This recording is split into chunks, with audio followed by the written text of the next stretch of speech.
का वर्गीकरण का एकच साहेब बाबासाहेब, एकच साहेब बाबासाहेब.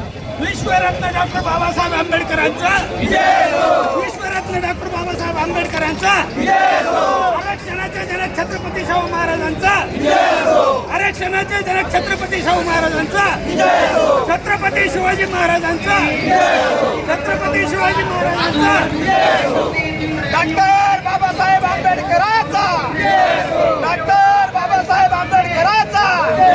अरे बघताच काय बघताच काय अरे बघताच काय आल्या पुरावर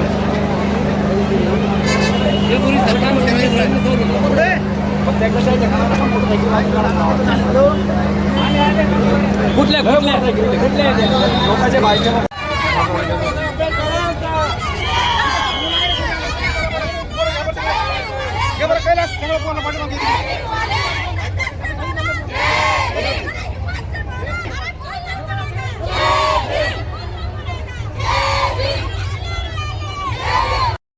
ट्रॅफिक झालेली आहे. कृपया जी मंडळी आहे ना, विनंती आहे मंडळीला विनंती आहे, गाड्या जाऊ द्या. पाठीमागं फक्त महिला राहणार आहे. ग्रामाच्या आजूबाजू जे पण डॉक्टर बाबासाहेब आंबेडकरांचा डॉक्टर बाबासाहेब आंबेडकरांचा राजे छत्रपती शाहू महाराजांचा राजे छत्रपती शाहू महाराजांचा. जय जय जय जय जय.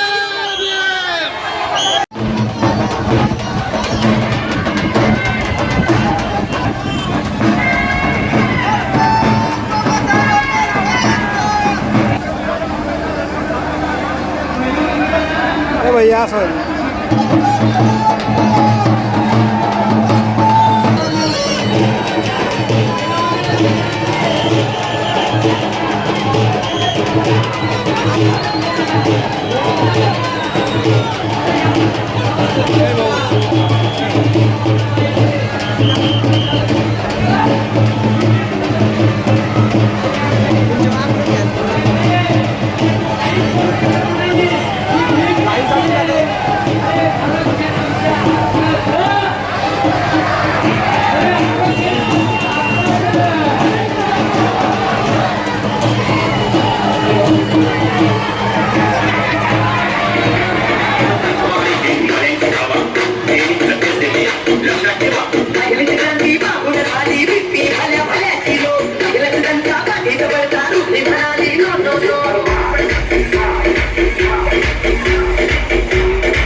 कैमरा नहीं है क्या? कैमरा क्या करना रील पाहता हो बराबर.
राष्ट्र बोलो राष्ट्र बोलो बोल मेरे भाई आता का भगवान बुद्धांचा आणि भारतीय घटनेकारांचा अरे बोला रे बोला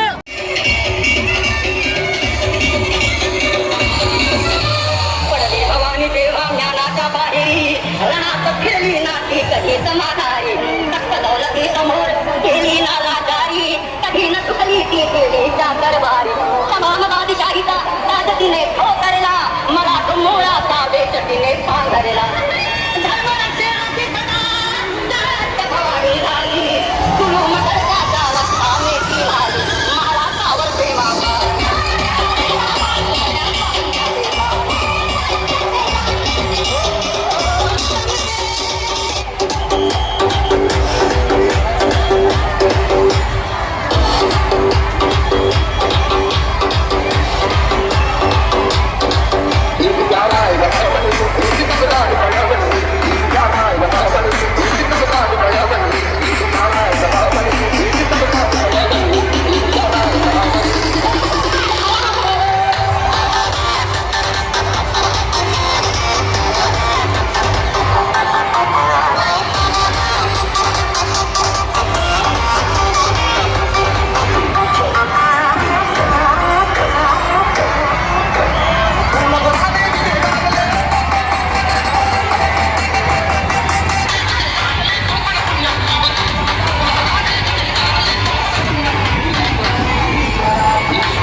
दादा जेवण जेवण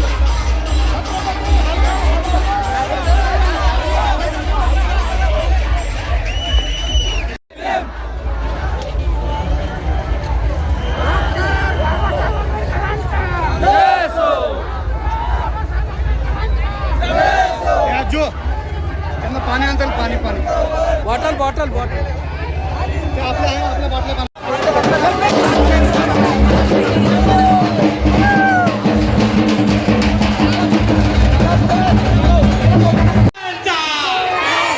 डॉक्टर बाबासाहेब आंबेडकरांचा अरे बोलो रे बोलो अरे हिम्मत से बोलो अरे जोर से बोलो अरे जोर से बोलो अरे बोलो रे बोलो अरे हिम्मत से बोलो डॉक्टर बाबासाहेब आंबेडकरांचा अहिल्यादेवी होळकर त्याचबरोबर अनेक महामानव राज्य अण्णाभाऊ साठेंचा फोटो दिसतोय अहिल्यादेवींचा फोटो आहे आपलं पहिलं यश यातच आहे की आपण सगळेजण एक होईल याची खात्री आपण एकमेकांना देऊयात आणि आपण स्वतः देखील बाळगूयात. 2 मिनिटं महामानवाच्या प्रतिभेला या ठिकाणी पुष्पहार अर्पण करून अभिवादन आपल्या सगळ्यांच्या वतीनं या मान्यवरांनी या ठिकाणी केलेलं आहे. कारण मंचावरती बोलवण्यामुळं प्रमुख अतिथींचं स्वागत करणं सभाशास्त्राचा नियम. माननीय सिद्धार्थजी सुरडकर या ठिकाणी उपस्थित आहेत. मी आमच्या देणाऱ्याने देत जावे, घेणाऱ्याने घेत जावे आणि घेता घेता यांना विनंती करतो आपण रुक्मिणीताईंचं स्वागत करतो. आपण आपण राजू भाऊंच्या स्वागतासाठी तयार राहायचं आहे. सोनकांबळे सर MGM विद्यापीठ छत्रपती संभाजीनगर येथे प्रोफेसर आहेत. राजनीतीचा रस्ता ज्याने खुला करून दिलेला आहे. समस्त बौद्ध समाज SC उपवर्गीकरण विरोधी या समन्वय समितीसाठी एकदा जोरदार टाळ्या झाल्या पाहिजे.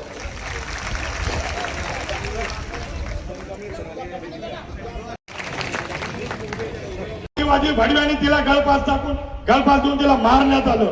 त्या शाळावर दगड फेकणारा हा सीता सुरडकर आहे. कोणता मातंग समाजाचा लीडर तिथं दगड फेकला नाहीये. लक्षात घेतलं पाहिजे. लातूर ते मुंबई लॉंग मार्च मध्ये आदरणीय माझे नेते राजूभाऊ थाटे मुंबईला लॉंग मार्च काढला लातूर पासून. 26 जानेवारीला प्रजासत्ताक दिवशी देवेंद्र फडणवीसला मंत्रालयामध्ये झेंडा फडकू दिला नाही. 2 दिवस आम्हाला पोलीस कस्टडी झाली. कोणत्या मातंग समाजाचा लीडर आम्हाला सोडायला आला नाही. कोणीच नाही आलं. आम्हाला सांगू नये की आम्ही जातीवाद करतो आणि आम्ही तुम्हाला आमचे भाऊच मानतो. उल्हासनगर मध्ये महादू जगताप हा कॉन्ट्रॅक्ट बेसिकवर झाडू खात्यामध्ये होता. तो मातंग समाजाचा होता. मला माहित पडलं त्याच्या बॉडीवर 56 वार होते. 56. दुर्गेश गुप्ता नावाच्या उत्तर भारतीय माणसाने त्याच्या बॉडीवर 56 वार केले होते. त्याची बॉडी सेंट्रल हॉस्पिटलला आणल्यानंतर त्याच्या बायकोने त्याची बॉडी पाहिली. त्याच्या बायकोने त्याच्या राजा घरामध्ये गळफास घेतला. 3 महिन्याचा बाळ होता तिच्या पोटामध्ये. मालेगाववरून लोक आले. माय माऊली तिनं गळफास घेतला. ती नाशिकची होती. तिचे लोक त्या जाती धर्माचे लोक त्या ठिकाणी आले. एकही मातंग समाजाचा लीडर तिथं नाही आला. हा सिद्धार्थ सुरडकर त्या ठिकाणी उभा होता. आणि तुम्ही आम्हाला म्हणता आम्ही जातीवादी आहे. त्यांचे लोक पोलीस स्टेशनच्या बाहेर बसले होते. बाजूला अनंत बुद्ध विहार खोलून दिलं रात्रीच्या 2 वाजता. वाईट शब्द मला नाही बोलता यायचा. तर त्यांनी काय सांगितलं की माग शिकवतच नाहीत बरं. आमचे माग प्रगतीच करीत नाहीत बरं. माग आमच्या लेकरायला कष्टच करायचं ना. मग कसं आम्ही बरोबरी करावं महाराज संग. आणि तोच आज म्हणतोय की ह्या महाराजांना आमचं आरक्षण खाल्लं. म्हणजे नोटाचं बुटसन तुझ्या बसवलं की तुझी भाषा बदलली. मग असा नेता असू शकतो का? मला महिलांना खास करून महिलांना सांगितलंय ज्या महिला अशा छाती करतात का त्यांना सांगायचं की अगं बाई आपण आज माणसा कोणसात राहतोय बसतोय उठतोय. ज्या जाग्यावर तू धुणं भांडे करायला जायलीस ते सगळे उपकार माझ्या बापाचे आहेत. हे मी तुला सांगायला लागले. कशामुळे मी टोचायला लागले तुम्हाला? मी तुम्हाला अनुभवासाठी सांगितलं ना. जग बदल घालून निघावं. जग बदल घालून सांगून गेले मला भीमराव. जग बदल घालून सांगून गेले मला भीमराव. लोकशाहीर अण्णाभाऊ साठे सांगतायत की सांगून गेले मला भीमराव. जग बदल घालून घाव. कळतंय का तुम्हाला? का उगाच आपलं भाषण करायला लागले. 4-5 डोके त्यांचे मस्तक मला वाटते सडलंय. नाल्याचे काम करीत करीत नालीतला कचरा त्याच्या डोक्यात भरलाय आणि ते समाजामध्ये येऊन वाकायला लागले. तुम्हाला कळतंय का? अरे काय बोलताय? एक तो म्हणतो आमचा खांदा म्हणे आता तो झेंडा घेऊ शकत नाही असं त्याचं तोंड आहे. आमचा खांदा आता निळा झेंडा घेऊ शकत नाही म्हणून तो खांद्याच्या बाहेर आम्ही झेंडा फेकलाय.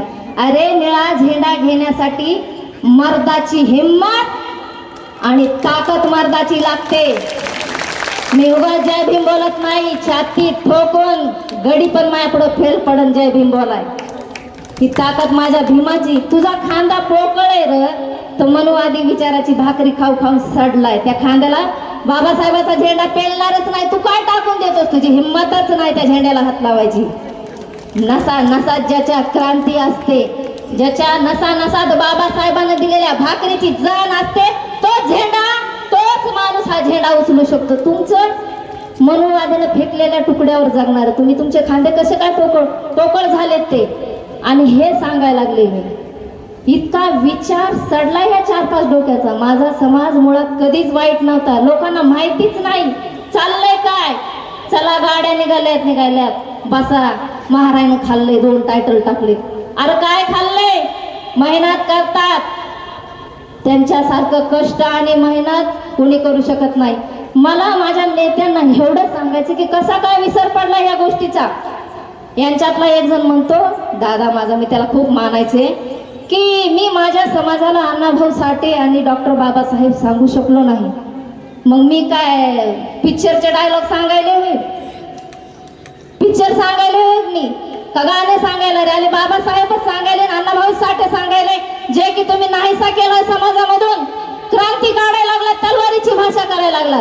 तलवारीनं युद्ध व्हायची ही टाइम नाही आता. ही तर लेखणीच पाहिजे, पेनच पाहिजे.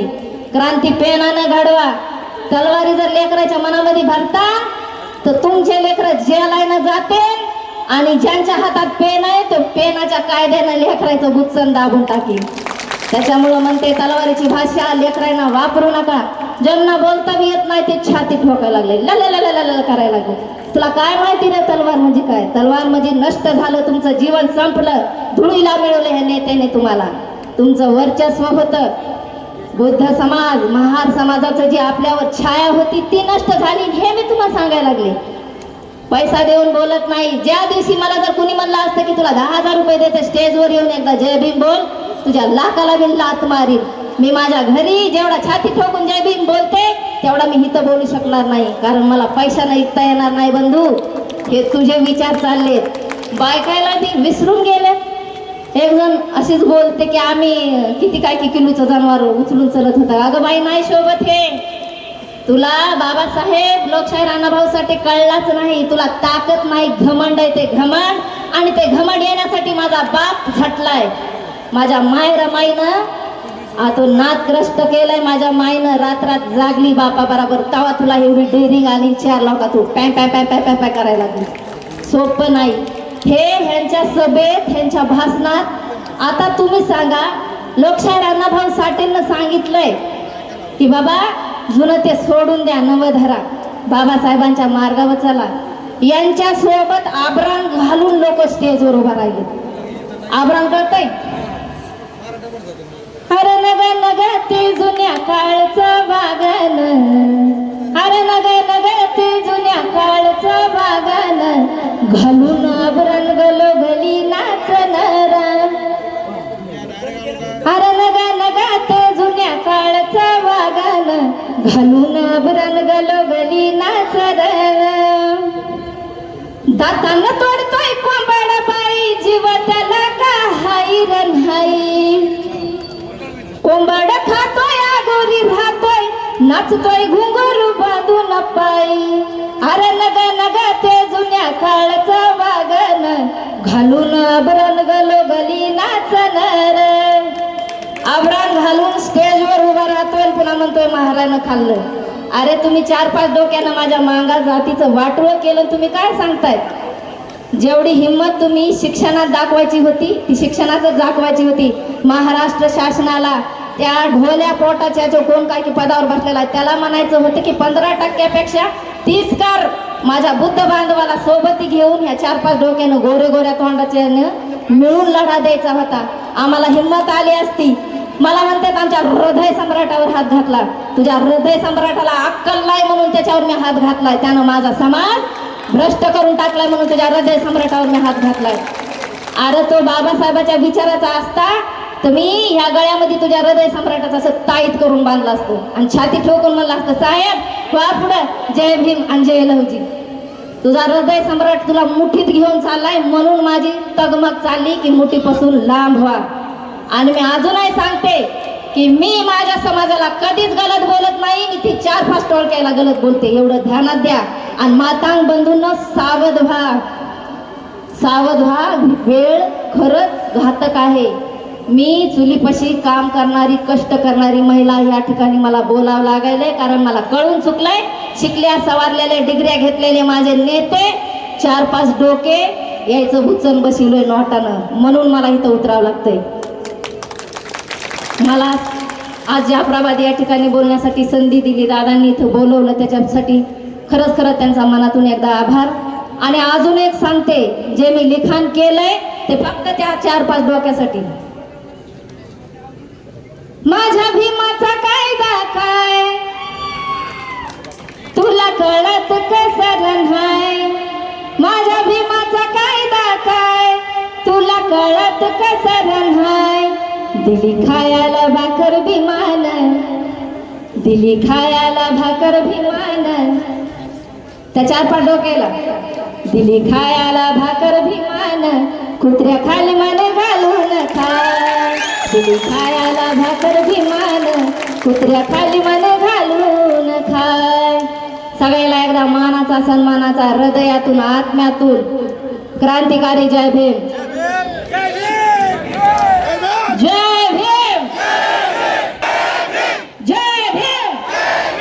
माझ्या माता समाजाला माझी कळकळीची विनंती आहे की बहिणींनो जर पुरुष भटकत असतील तर वेळेस कान दाबा आणि त्यांना सांगा बाबा बापाशिवाय पर्याय नाही. परत एकदा सगळ्याच्या मनापासून आभार. जय भीम. हिंदुत्ववादी मागते असतील हिंदुत्ववादी मागतेले बोलतो बाबासाहेबांच्या नादाला लागायचं नाही. जे हिंदुत्ववादी मागते असतील ना काय मागणी करता रे तुम्ही 13% आरक्षण आहे त्यातलं किती मागतं 8%. तर मी ना म्हटलं त्या परभणीच्या गणपत भिसेले अरे बाबा तुले काही हाय का डोकं तुले मागायचे असेल तर काय मागतो तू 13%मध्ये 8%. अरे तुमची संख्या 2% त्यात तुम्ही अनपढ गावावर काही लोक मांगो तो क्या मांगो अरे मांगो तो क्या मांगो ज्यादा से ज्यादा वजड़ी मांगो या फिर नल्ली मांगो कलीजी मांगो या फिर कोचा मांगो अरे मांगो तो कुछ भी मत मांगो तुमको जो मिला है ना वो ईमानदारी से खा लो तुमको जो मिला है ईमानदारी से खा लो. अरे तुमच्या पिढ्या माझ्या बाबासाहेबांसमोर नाक खासले तरी तुमचे उपकार फेडणार काय होणार नाही. म्हणून सांगतो सगळ्यांना प्रेमानं राहा प्रेमानं भाईचारा वाढवा. आणि काय बोलता की बाबासाहेबाले जर पोरगी असती ते आम्ही या महारड्याले जवाई म्हणलं असतं. अरे माझा बाप किती मोठ्या मनाचा होता आणि पोरगी दिली बी असती पण कोणाला द्यायची कलेक्टरले IPSले नाही तर मग कोणत्या मोठा अशी त्याने ठेवलं पोरगी. अरे तुम्ही भिकार चोट तुमची अवकात नाही आमच्या पोरगी तुमच्या सोबत द्यायची म्हणून आम्ही तुम्हाला पोरी देत नाही म्हणून आम्ही तुम्हाला पोरी नाही देत आणि बामना आम्हाला पोरी देता काहून आमची रायकी त्याच्या लक्षात.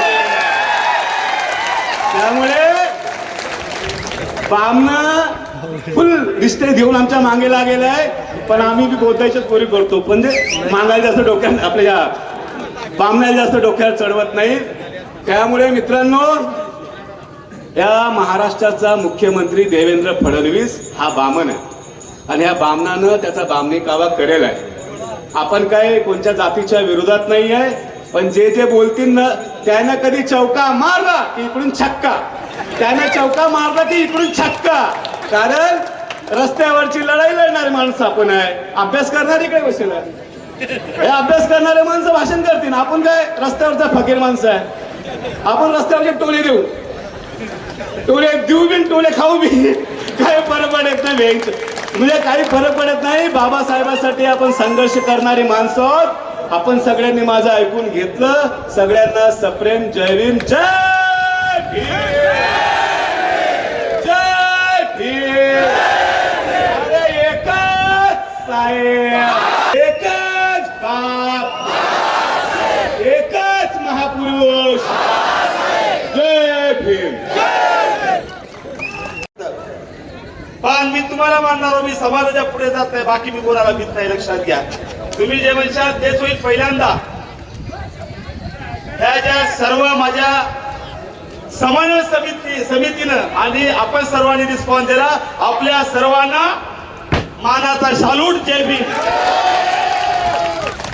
बरं ज्याला ज्याला तोंड आहे त्यांनी हातवरे करा. तोंडवाले फक्त ही सूचना तोंडवाल्यासाठी आहे खाली करायचं नाही प्यारले झाल्यासारखं. आज असाच बाबासाहेबांच्या औलाद आहे. मला इथं एक जण म्हणलं की दादासाहेब सभा होत नाही. मी कसं काय रे आभाळ बघा म्हणे लोक पळून जातील. मी म्हणलं एक कार्यक्रमात तुला उत्तर देतो. मला तुम्हाला विचारायचं तुम्ही पाण्याला फिरून फिरून जाणारी अवलाद आहात का? तुम्ही गोळीला फिरणारी आहात का? तुम्ही मनाला फिरणारी आहात का? अरे बाबासाहेबांची औलाद आहे, सीना नाही औलाद आहे, आंबेडकर की औलाद आहे. तर मला तुम्ही सांगा, मी समाज माझ्यासाठी महत्वाचा आहे. बरं, मी भाषण गरम करू का नरम करू? भाषण गरम करू का नरम करू? क्या लावलंय? बरं, पाणी लावून करू का बिन पाण्याचं करू? कसं करू? पाणी लावून का बिन पाण्याचं? बरं, नंबर 3, ते चटणी लावून करू की आग लावून करू? डबी आणली. अरे का बाई, हुशार तो, दोन्ही लावा म्हणाले. मला धन्य झालो मी तुम्हाला. हे बाबासाहेबांची औलाद असेल कानी बसावं, 12च्या औलादीने निघून जावं. आपल्या पाण्याला हे तू निघून जाईल त्याची मागणी करतो. त्या साल्याची DNA करा, ते आमचं बियाणं पाण्याला घेऊन जातात का तुम्ही? संविधान धोक्यात आलं. हे काय मला माहिती आहे, बाबासाहेबांच्या औलाद आम्ही मुसलमान नाही, विधा करणार होते. तुम्ही पळून जाणार आहात? पोलिसांनी मारल्या पळून जाणार आहात? पल्ली पळून जाणार आहात? बघा, दाखवा या महाराष्ट्राला मोबाईल काढा, आपला मीडिया नाही, सगळं व्हिडिओ करा. व्हिडिओ चालू आहे दादा, दादा लाईव्ह चालू आहे.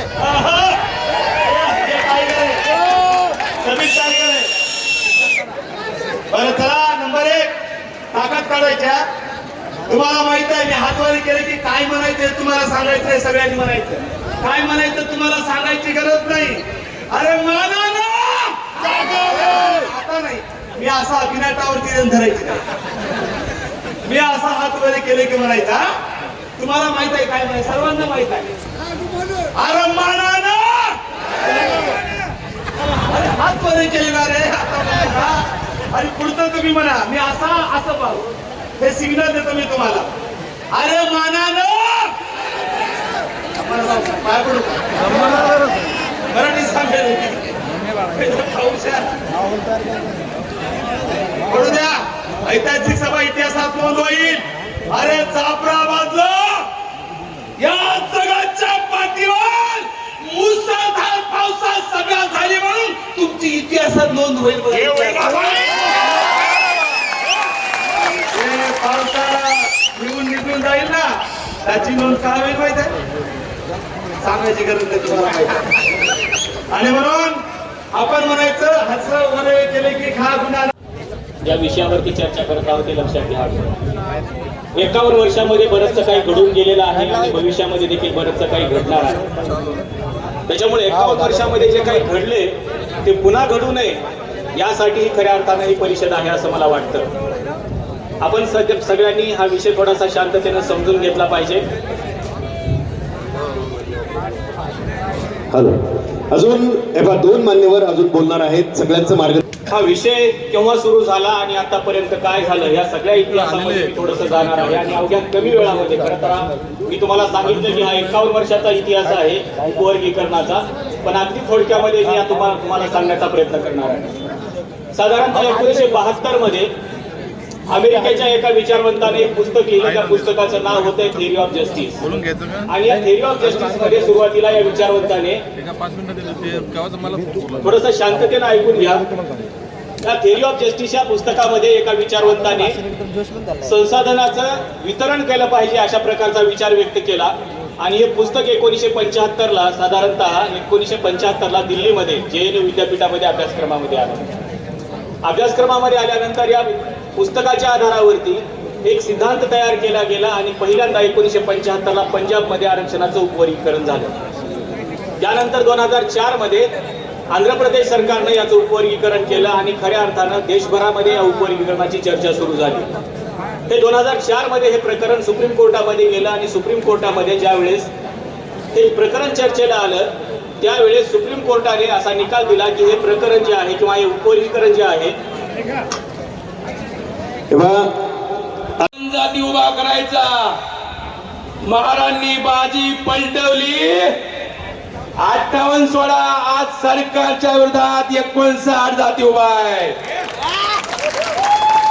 देवेंद्र फडणवीसांनी कुणाचाही नाद करावा, आमचा नाद करू नये, लक्षात घ्या. परवडणार नाहीये. वर्गीकरण व्हायचंय, झालं नाही. होण्या अगोदर एवढे लोक रस्त्यावर आहेत, आणि जर झालं आणि जर तुम्ही केलं, आम्ही काय करतो, हा महाराष्ट्र अनिश्चित काळासाठी बंद होईल. होईल का नाही होईल? आणि महाराष्ट्र कसा बंद करायचा कुणाला सांगायची गरज आहे का? त्या निळ्या रुमालावाल्यांना माहित आहे महाराष्ट्र कसा बंद करायचा. लक्षात घ्या. अरे आमचे नेते काही म्हणले वर्गीकरण संख्येनुसार करा. आम्ही ज्यावेळेस लॉंग मार्च काढला बीड वरून मुंबई पर्यंत, पायी गेलो 17 दिवस, 500 किलोमीटर आम्ही पायी गेलो. लोक आम्हाला कमेंट करायले, तुमचा नेता म्हणत आहे संख्येनुसार करा, तुमचा नेता म्हणत आहे संख्येनुसार करा. मी म्हणलं यांना इसकाटून सांगावं लागेल, संख्येनुसार झालं तर काय होईल. महाराष्ट्रामध्ये 59 जाती आहेत एससी मध्ये. या 59 जातींची जी संख्या मोजली, 2011 ची शेवटची जनगणना झालेली आहे. त्या 2011च्या जनगणनेनुसार जर वर्गवारी केलं, अ ब क आणि ड मध्ये महारांना टाकावं लागेल. महारांची संख्या आहे 8.5%. ब मध्ये मातंगांना टाकावं लागेल, मातंगाची संख्या आहे 2%. क मध्ये चर्मकार आणि ढोरांना टाकावं लागेल, त्यांची संख्या आहे 1.5%. आणि ड मध्ये 55 जातीला टाकावं लागेल. या 55 जातीची लोकसंख्या 1% सुद्धा नाही, 1% सुद्धा नाही. आता माझा प्रश्न आहे, ज्या 55 जाती आज 13% खेळायल्यात, त्या 1% बंदिस्त होतील. म्हणजे 55 जातीचं नुकसान आहे का नाही? ज्या ढोर आणि चर्मकार बांधव